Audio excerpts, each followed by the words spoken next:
Hi everybody, this is On, and I am coming to you with the Connecting Codes video this month. Now, a lot of times I actually end up talking about a particular event that's going on and speaking about the codes that are around that. And this month, what I want to do is, as you can see, I'm in a different location. I'm on the road right now. I'm on a 4-month tour with the work right now. So it's exciting times, but it also is leading me to kind of do some different things in order to still connect with you, but then to handle what I can handle on the road as well, because I'm doing some very long days. They're about 15 to 18-hour days right now, and it takes a lot of energy. It takes a lot of energy to work on the things that I'm doing right now, but I'm excited for it and I love what I do, and so for that I'm grateful.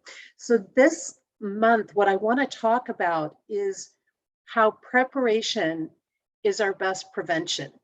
And I think this is so important with the direction our world is heading, as we move, the halfway through this year now, a little over halfway, and we start to look at what's coming in for 2023. We don't want to just wait until things start going down to start to think about what we need to do or what we need to have on hand. Now, of course, we hear about preppers a lot, right? We hear about the preppers that are, out there, and they're like, you got to have all this backup in food, and you got to have this, and you got to have that, and you've got to be able to stockpile things, and you've got to, have your containers, and that's all great on one hand, but that's only going to last you so long if a real disaster hits, if something really severe goes down. You are going to need to be able to know more than that. And when I talk about things, and I don't know if they will get there, but one thing I've learned along the way, that is, if I'm ready for some of those worst case scenarios, they never happen. It's the best prevention that we can do a lot of times, is to simply have our plans, to be prepared to handle pretty much anything that comes up. And that's not to take a doom and gloom thing, but this is about really becoming proactive and really taking the opportunities to do things while we have the comfort to learn and to do them, instead of doing them in crisis, where our mind doesn't tend to think quite as clearly as it does when we have time to work with. So when we start doing these things while we have time to work with, then we're ready to go. Then we're no longer living in fear. When we're not living in fear, then we're no longer creating and playing into the narratives and the other agendas that are out there, and worrying about the steps that these so-called corrupt players take in the world. Now, when we consider this, I want to take a look at getting you to get to know your surroundings, because let's just take some of the examples of things that people have talked about out there, right? Communication blackouts, food sources going down. We're already seeing the interrupted, animals dying off, meat plants and other food plants being blown up, cattle just dying for no real reason, apparently, right? And so all of these fear pieces are being put into place. And if some of these things were to go down, you would not have the communication systems. It doesn't matter what platforms you're on, everything goes down. And if everything goes down, you don't have access through your phone or your computer to stop and research things. So that being the case, what I'm encouraging you to do is to take this opportunity now to get out and start paying attention to what your environment is doing. Start paying attention to what's around you.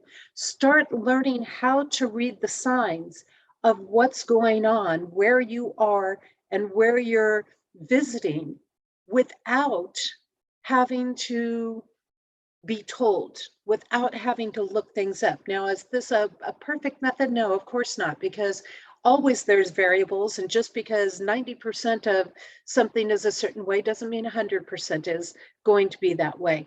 So we need to start taking a look and understanding some key components.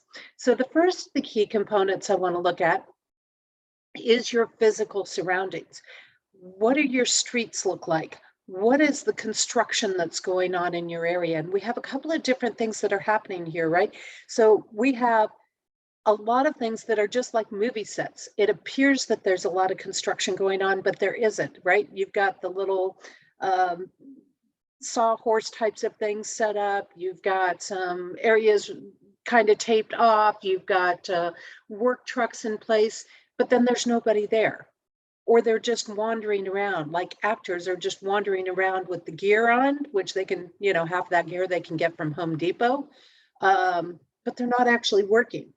And then you have another aspect of the streets and the construction that are being torn up that are connected to replacing strong infrastructure with weak infrastructure, which means that the materials that they're using to redo the areas that they actually are doing something with are being done with components that are coming in from China.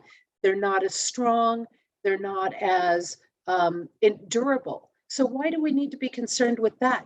Because let's say you have a bridge and you redo part of a bridge, right? And you put in weaker infrastructure. When things get attacked, when things get, if military fire goes down, like we have a lot of military action coming up in 2023, then these things are not going to hold up. You're going to be able to have them collapse. It won't hold the weight that people are used to having held on these bridges and these structures, which means easily massive amounts of people can be wiped out in one little single spot. From there, you also have construction areas that are being used. It naturally generates fear. And the reason it generates fear is when your roads are torn up, you have construction areas going on all over the place. What you have is an inability to escape. So it actually locks people in. It landlocks them in to these areas to where if they try to escape, they're going to damage their vehicle and then they won't be able to escape. They can't go as fast, which makes them susceptible to crime or other things that are being implemented. And I've seen a lot of this as I've been traveling around in the big cities. And I constantly think, okay, I don't want to be around here because I can see what's going down. I can see the setup that is being planned. So let's say we have some results come out at our midterm elections here in the US, and they want to start some riots. You're not going to get out of those areas. So you need to be paying attention to where these construction zones are. What are your alternate routes that are going on? And then in addition to all of these, what does construction provide? Construction is a great hiding space, right? It's a great hiding space for people. It's a great hiding space for riot materials like pallets of bricks, which we've already seen them use in different riot scenarios where they come in and they drop it. Well, one of the complaints, maybe they learned a little bit of something where people said, why do we have construction bricks, pallets of bricks out and there's no construction going on? Well, now they've set the stage of construction to validate having pallets of bricks there. So these are signs of danger. These are signs that these are areas that are oftentimes working in corruption, run by corruption.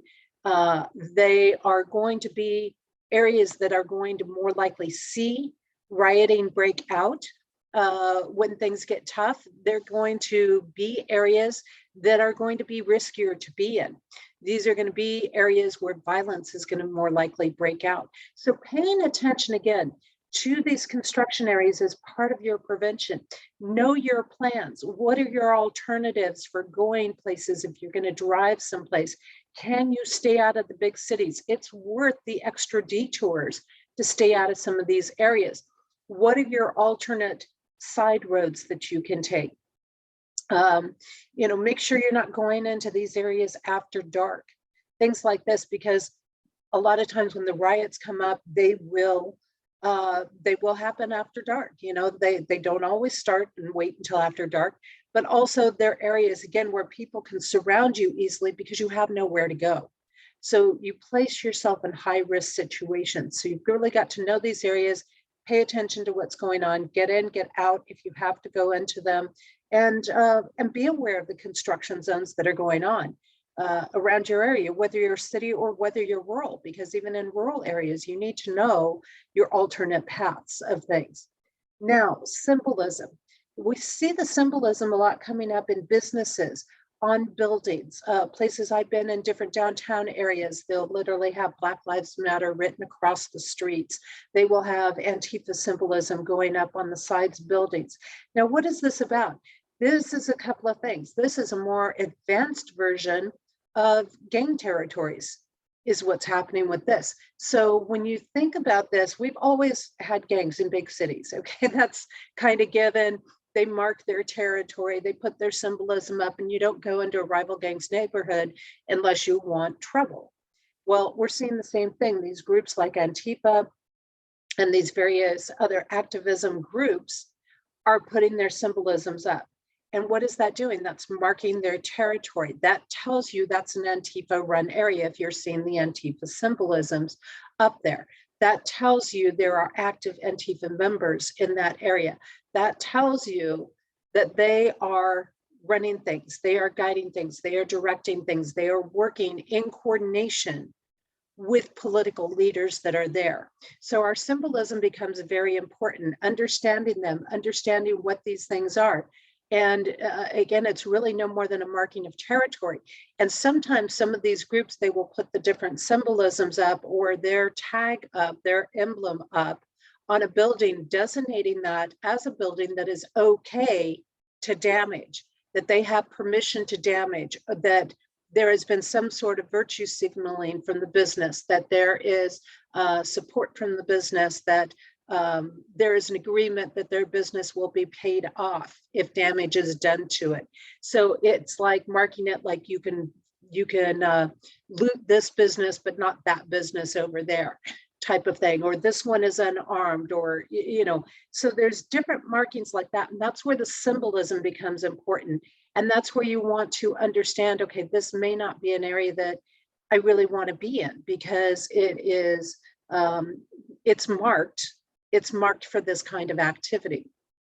So these are all things, you don't have to look them up on the internet. If you're just aware of what these symbols are, if you're just aware that these things are happening, you automatically know when you go into an area, right, what the nature of the energy is there. You automatically know what is going down in that area and what is present and what is active in those areas. Because the areas that don't have this, the areas that are high in police force or things like that, they don't have the expansion in graffiti and other things that some of these areas do.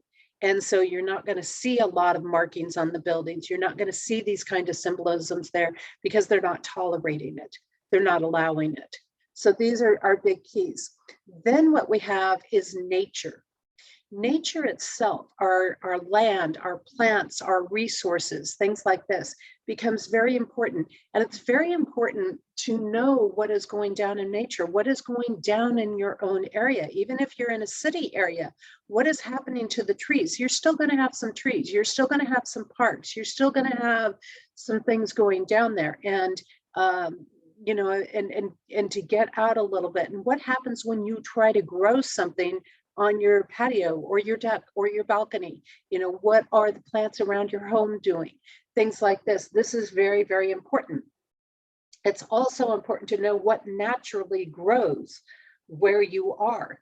And if you're in a city area, what can you do to create high dense nutrient vegetation, growth, plants, whether these are little planters you have inside of your home, whether you do a patio thing or a patio garden or a food wall. You know, a food wall is where you're growing a lot of greens that you can eat that are salads, like salads and things like that.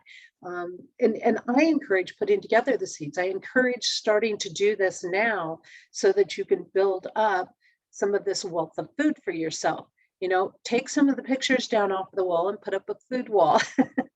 Put your seeds in, things like this, because this is going to be a backup for growth for you, even when other food sources are not getting into the stores. And I have been talking to a lot of farmers on this trip over the last month. Actually, I've stayed in a couple of farm houses and things like that and talked with the people there. And the farmers are concerned. And these are aware farmers. These are farmers that are aware of the agendas. They're aware of what's happening. And they're coming back saying, I can grow an incredibly great crop for my community, but it's not going to be enough to support everybody. And I don't know how I'm going to do that. So they are having their concerns. And when they're expressing concerns from that outside of transportation issues, outside of other regulations and things like that, we've got some concerns. And that means, again, we have to come back to being accountable for ourselves. We have to grow our own gardens. We have to grow our own food. We have to keep that going. Of course, I'm a little more challenged being on the road. But if you are in a more rural area, then you want to know what the vegetation is in your area. What are the trees that grow there? What are the plants that grow there? And find out what your sources are in the wild. Like in Maine, we have berries and we have mushrooms and we have a variety of things that grow wild um, in there that are incredible nutrients. But you've got to know where to find them. You got to know where they're located. You got to know what they look like. So I encourage people, while the weather is still warm, at least here in the US, of course, it's opposite in the South American, but it is starting to warm up. And as it starts to warm up, to find those people in your area that have the knowledge base that can teach you about foraging in the wild, that can teach you about the food sources that are in your own rural areas, that can teach you about the plants that you can survive on and their medicinals, and to tell you, to show you how you can spot those in the wild. And every environment has that. I mean, even in the desert, it's amazing what the plants there hold, and they will provide the nutrients that you need. The indigenous plants will provide you with the nutrients needed for living in that area to help keep your body strong. So this is a very powerful thing. Start to learn your own processes. I know it takes work. I know it takes work to pull maple syrup out of a tree or to get honey or things like that. But these are the things that are going to allow you to get by because they're micronutrients. The plants and the vegetations and the honey and things like that. They're micronutrients that are going to support your body on very little if you need to go to that extreme. So get to know what's happening. And in the plants, what is nature itself doing? More and more we see where we have one side of a tree that is dead and one side of the tree that's alive. Pay attention to how the plants, are they blossoming? Are they growing well? Are they flourishing? Are they struggling? Do they look brown? Do they look green? What's going on? And paying attention to these things and learning these things is also going to tell you a lot about where the soil is at, whether the soil is nutrient dense or not, whether the soil is supporting the life there or not. It also is letting you know where things are stressed. So you might be out in nature and you see half of a tree dead, and it's not like there's a wall there, things like that, but there's stress factors going on. There's sound factors that are going on that are affecting them. There is, let me think, what else did I put down here? Well, obviously we have storms, but stress, light problems, root problems, soil problems. These are all things that come up because trees are impacted by buildings. They're impacted by chemicals. They're impacted by types of harvesting that are going on. If we use moderation, it's not a big deal, but if we're not using moderation, then that we could be over harvesting an area. It will indicate to you also things like water diversions, where the water is getting rerouted and not getting into certain areas. So these are all important things because, right, if you need to get to a water source into the ground and to bring something up that you can boil and purify or things like that, again, knowing your soils, knowing the animals, the plants that are around there. If you have a water source coming down, but it's coming down from a cattle area, that may not be the best water to drink from, even if you boil it. So there are different aspects like this that you want to pay attention to. Find out where your natural springs are in your area. This is going to be very important as well as water sources get cut down. You want to know where those natural springs are and find and have ways of being able to test them to make sure that they're safe or things like that in there. But these stress factors of the land and what creates the stress factors, a lot of these so-called green power sources greatly affect the land. They greatly affect the source, the soil. They greatly affect the roots. They greatly affect the stress level that the plant is feeling. So your wind turbines, your solar panels, your 5G towers, things like this, these things are all creating stresses in the air that the plants are reacting to, that the soil is reacting to. Wind turbines are huge for interrupting soil and for interfering. Matter of fact, there were some studies done a while back, because I remember Jesse researching some stuff in Utah when they were trying to put wind turbines in there. And in that process, she found that the soil is being made fertile. Where there are heavy wind turbine usage, the soil is going fertile, which means you can't grow things in that soil. You can't do it. Now, granted, if you take those things out, you stop the wind turbines, the soil can replenish itself over time. It might take 2 years, it might take 10 years, it might take 20 years, who knows? But it can replenish over time. But the stress factor creates a variety of things for some plant species to get very aggressive, and for other plant species to not do so well. So that's a factor with it. Then you want to also look at wildlife. What is your wildlife doing? Now, one of the big things we've seen is a lot of aggression come up in wildlife. Is your wildlife at peace? Is it taking a slow and gentle pace? Or is your wildlife really skittish? Is it doing a lot of anxiety movements in it? Are certain wildlife just dying off all of a sudden, like we have with the wind turbines, a lot of bird die-offs and things like that. Around the 5G towers, we have a lot of bird die-offs. So if you're seeing certain species die off, particularly like avian species, for example, then you know that you probably got some kind of sonic energy that's going on in the area that's going to be very, very important to know about. But we've had a lot of things where they're equating it to a lot of biblical passages actually towards the end times of animals becoming aggressive. But I have some various things. Yes, it might be biblical factors, but I mean, let's take a look. Let's see here. We recently just had a swordfish jump up and spear a woman and take her. We've had a lot of bear attacks going on. We have a lot of wild cat attacks going on, whether we're talking mountain lions or cougars or things like that. We've got certain villages where elephants are surrounding the villages and becoming aggressive with the people there. We've got villages where there's monkeys that are overrunning the villages. They've become aggressive. They're removing children and taking the children away from the villages and harming them, killing them. So we've got a lot of aggression, and there's a couple of factors again that are going to play into this. You've got the sonic weaponry types of things that are going on. You've got the increase in the environment. Now, animals by nature are not just going to do this. There's a couple of things that have to happen for animals to get really aggressive on their own. They have to be hungry and starving and not have a food supply. And you have to ask, well, where's their food supply? What is driving them into these city areas?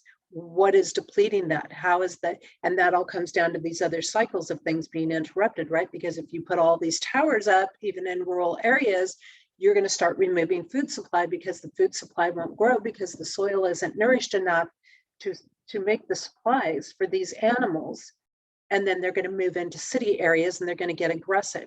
The other big thing is stress. Stress is a big thing with them that can come through on things. And the more stress they feel, the more aggressive they become. And this is happening from multiple angles, not only from a food supply angle for the animals, but it is the environment being stressed, the world being stressed, the collective stress that we feel in these times that are getting there. I've also had many people tell me, you know, I hate to isolate or make it about this one group of vaccinated people, but everybody that I know that's vaccinated has become more aggressive.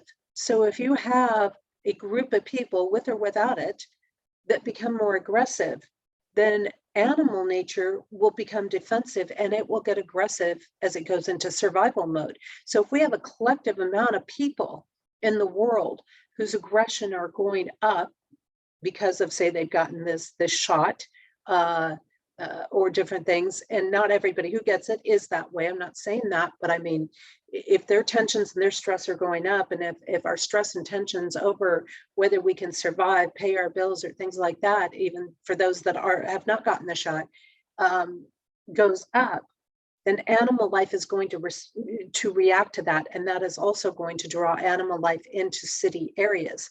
It's another factor because it's sensing that and it wants to remove that aggression. It sees it as a threat, so it's removing its threat from things. So we have a lot of pieces that are playing in.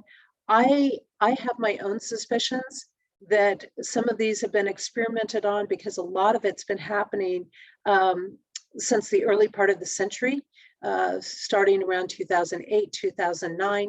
Make your own deductions on who was where and what was going on at those times, but some of it even earlier than that. But that there is some microchipping going on in these animals, and they're being used as test experiments. They're being used as trials to see what can and cannot be done. That their whole response systems, the gene modification is responding and reacting in these ways. So I really think that it's so important that we understand these pieces and that we pay attention and not get into the fear of things, and to really watch our own behavior of how fearful, aggressive, angry, short-tempered, urgent, all of these things that we are dealing with that's going on. Because I think that this is really, it's creating migration shifts. It's creating various things. We know if we go back even further towards the beginning of the century, and even before with that, where they started spraying stuff that started killing off the bees, and we started having a big bee die-off. Of course, you have a lot of vegetation die-off that cascades around. When you have your vegetation dying off, you lose food sources for the animals. When you lose food sources for the animals have to find someplace else to eat, or different types of food to eat.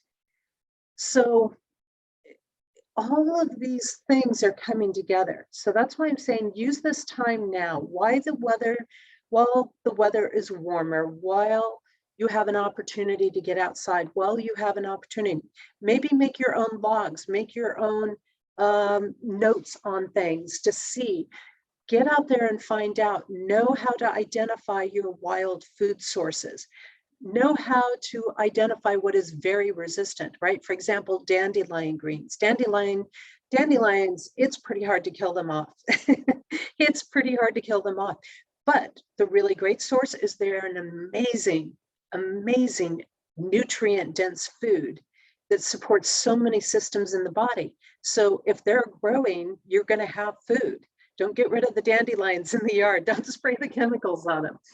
This is all part of the thing. Nature has an amazing ability to sustain us and itself and all of life on this planet, but we've got to stop interfering with it. So this is my big point this year, is that in this month's video, is get out there and start putting your plans together. What are your plans if you don't have communication? What are your plans if food is not coming into the store? And if you have these plans in motion, you can give yourself that peace of mind to know, I've got to plan. I may have to adjust it. I may have to shift it along the way, but I've got a plan for being okay. And granted, some of these solar panels and things like that are nice, or these, off-grid things. But you know what? When things are dying off, when things are really being taken down in the world, those things aren't going to matter. What's going to be mattering is whether you can have some sort of shelter, whether you can have some sort of food in your body, whether you can get some sort of nutrients that you need in your body, whether you can keep a demeanor which is peaceful with animals, as opposed to triggering aggression in them. But paying attention to the signs, start paying attention, start making your notes, start recognizing what's going on, start seeing the shifts that happen in your own backyard. Because if a lot of things do start to go down, if we hit periods where we can't really get out and about and do things, then you need to know what is in your own space, what is in your own environment, what is in your own area to make it on. So I'm going to stop there. I think that is going to be enough. 2023 book is going to be releasing in just a couple of weeks. I can't imagine. It's amazing. Like 3 weeks. 3 weeks. It's going to be available. So you'll be able to start researching and reading up on what we have going down in 2023. Right now, this is the 2022 book. Every year the cover is updated a little bit. Code Journey is what you're looking for. And I'm very excited to say that I am working with a lot of stores around the US. I haven't been able to really branch into other countries at this point, but part of this tour is really connecting with a lot of stores around the US. So there are going to be, other than a couple of states, sorry, California and New York, options for you to buy from local small businesses. And that's, I think, very exciting that this is going to get out there a lot more, and that people are going to start waking up a lot more, and they're going to be able to start making these connections between what the influences are, the patterns that are present, and what is happening in our world, because they're happening in our own life, and it's an opportunity for personal growth, but it's also the things that are happening in our world. And when we make these connections, we can work with foresight, we can work with wisdom, we can make our plans now before we need them, so that things don't have to get as bad as they could get. And that is a big thing. Prevention is so key. It is so key. And preparation allows us to prevent a lot of worst case scenarios. It allows us to get through the challenges.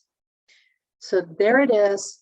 Take it for what it is. I hope you will get out and put your own ideas and your own plans in motion, and to realize that agendas are going to come and go in our world. They have, as long as humanity is there, as long as somebody wants power, as long as somebody is operating off of human nature instead of God nature, these things are going to come up in our world. And even if we can't 100% prevent something, we can make ourselves strong enough and able enough and capable enough to ride through the challenging waves of when things come up, and we can deal with it. And that is always the key, because we're not going to be able to prevent everything in the world, but we can place ourselves in a position to get through it. So with that, take care. I will see you from who knows where I will be in a month from now. I think I'm going to be more out on the western part of the US. I'm still on the eastern part right now. I'm in the Carolinas right now. And I think in a month from now, I'm going to be kind of up north in the northern ranges, maybe western ranges of the US. We'll have to see how far I make it. But until then, take care, and I'll see you in a month.